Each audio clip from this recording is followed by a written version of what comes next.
A lot of people have the question, why do you need a still photographer on a motion picture? But on every film, there is a whole other aspect to filmmaking. It mostly comes after the production of the film, and it's the publicity and marketing phase of promoting a film. Everybody's seen a movie poster, everybody's read a review and seen a photograph or clicked on a thumbnail on a streaming service. And a still photographer is there every day. We capture all moments, and we're looking for that wonderful image that could really show people what the movie is about before they see any video at all. Check it out, take it down, see the eyes, show 'em why. Do you see the real me?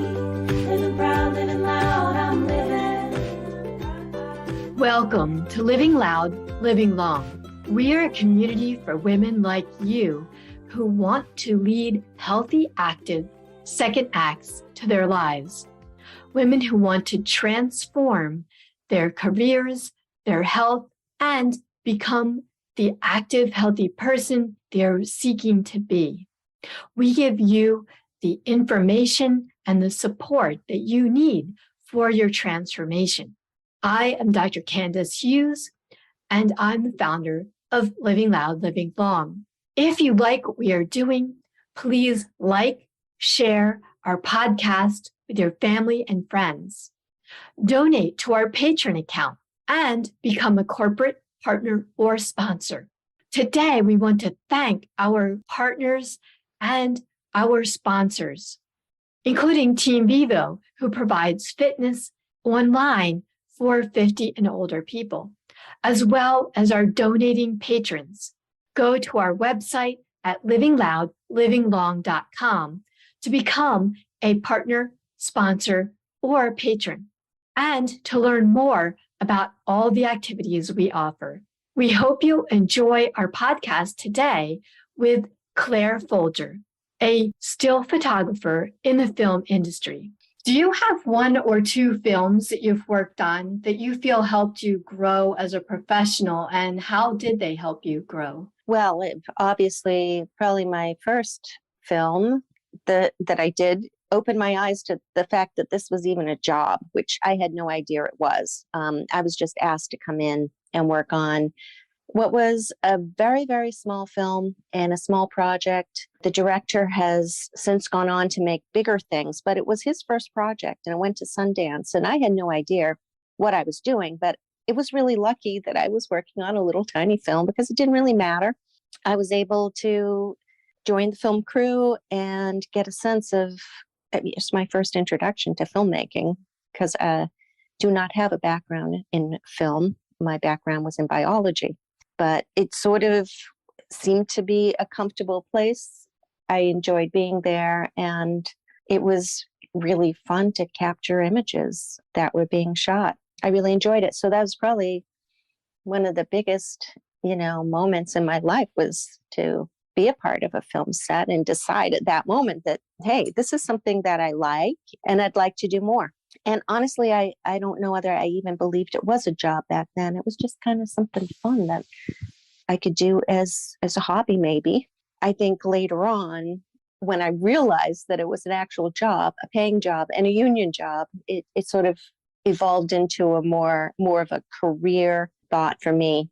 I think the second film you could say that was most influential in my journey was the one where I was offered to join the union and make this an actual career. I heard one thing as you were talking there that I just wanted to briefly pick up on, where you mentioned your background was in biology, which for many people might be surprising. We've talked to a lot of women who have gone through different changes or shifts within their career and been able to make that leap, which is not always easy to do. But one reason that the leap worked with you is you had been doing photography as part of your biology role. Is that right? And Can you tell us just briefly a little bit about that? Yeah, absolutely. I personally think everybody should have more than one career. I think it's a really good thing to move through your life and sort of go through several different incarnations of yourself. I think it's a great thing. But yes, I had always done some photography when I was growing up. My dad was a photographer, not professional photographer. His interest was in antique cameras. He sort of bought them, fixed them up. He liked to take images with the old cameras. And I was introduced to photography at an early age. When I got my degree in biology, I went on to become an electron microscopist, which is a very image-oriented biology field. It was just one of those things that was part of my job. And it was actually incredibly good for me to be a part of the industry when sort of film was going out and digital was coming in. So while I was at Boston University, we switched from film cameras to digital cameras. We switched from making photographic plates the traditional way to making them on the computer.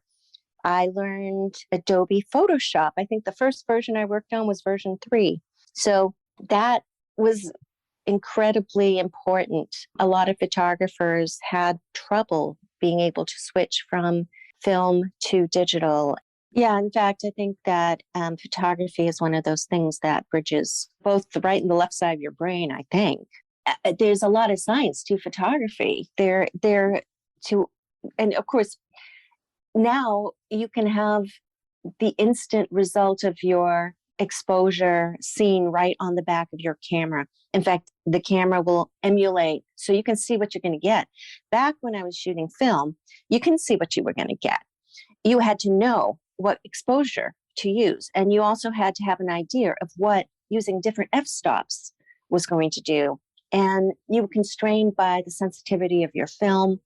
And also there's the film choice. Like, are you going to be shooting black and white? Are you going to be shooting a tungsten balanced film?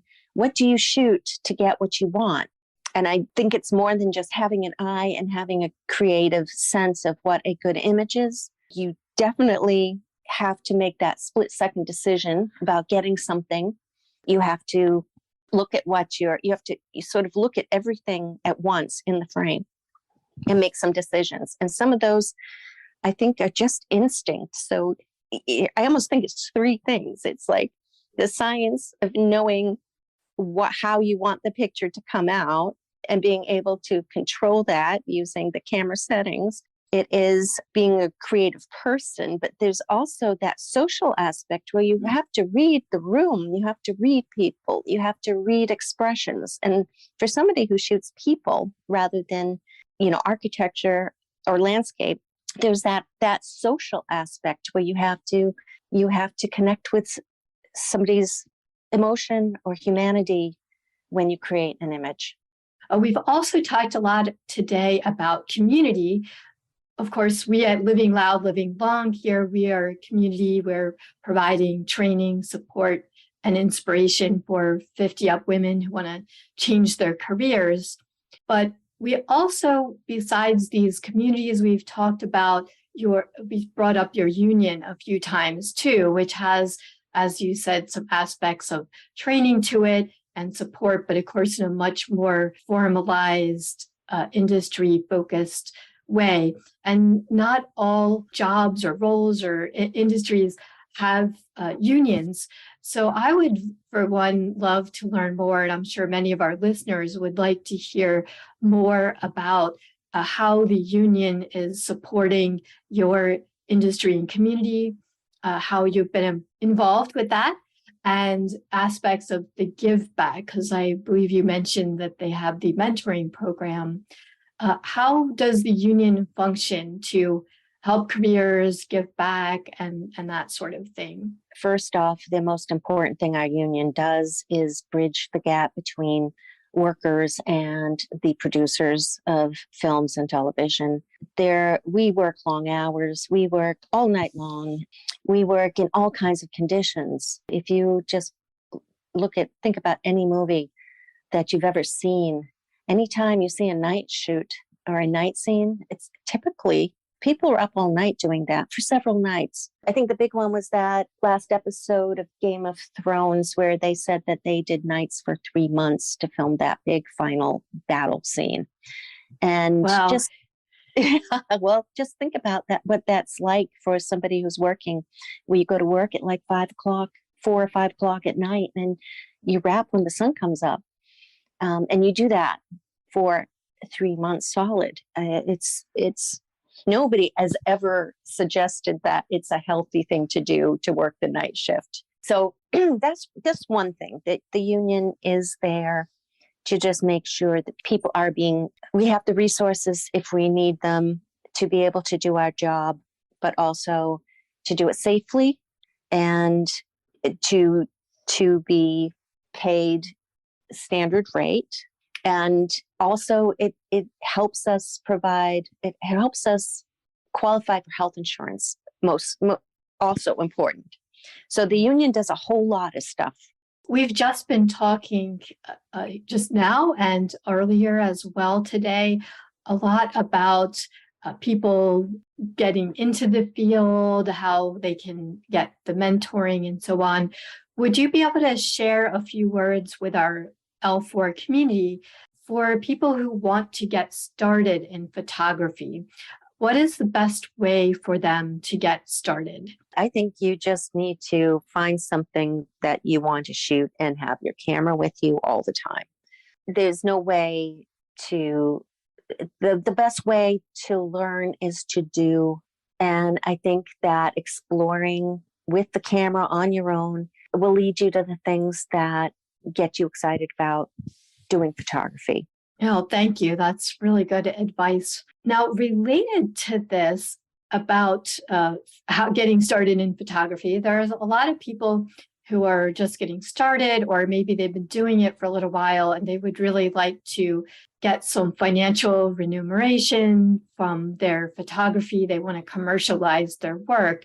Do you have any recommendations for people who would like to see some financial return from what is their creative passion? Yeah, that's tough. How do you turn a creative field into a career? I think that's always been a tough one. I think the idea is to, back when I was first starting to do this, I started a business for headshots for actors. Part of it was because I was starting to get involved in film. And when you're getting involved in film, you're working with actors who need a resume photo. Again, it was very specialized at a time, and I didn't know what I was doing. And I went out and I did research. I went to some casting agents. I met with them. I said, what makes a good headshot? Show me some headshots. Show me what you like about them. Show me the ones that really don't work for you. So I tried to do some research and learn what was an acceptable professional level of a headshot. So I think number one, do some research, talk to people, figure out what you like to do. Number one, whether it's food photography, whether it's photojournalism, and then who wants this photography, I guess is the question. Find out what people pay for this photography. Any hobbies that you have that you feel contribute to your health? Because I know mentally, you want to keep mentally strong and fit. Drawing and your art hobbies could help with that. Are there any that are more sort of in physical fitness or other kinds of healthy hobbies with your intense work schedule from your still photography? Are there any other hobbies that you have that you want to share with us? I got my bike out of the basement. I had that tuned up. I started biking again. I think that has been a wonderful thing that I'm going to continue as long as I can. It's nice to get out in the air. It's nice to do that. So I do biking. I do gardening. I love to lift weights, but I'll be honest, I have not been to a gym. Yes, thank you. That's a wonderful sentiment, a great sentiment to end on. And I thank you for spending time with us today at Living Loud, Living Long in our L4 community.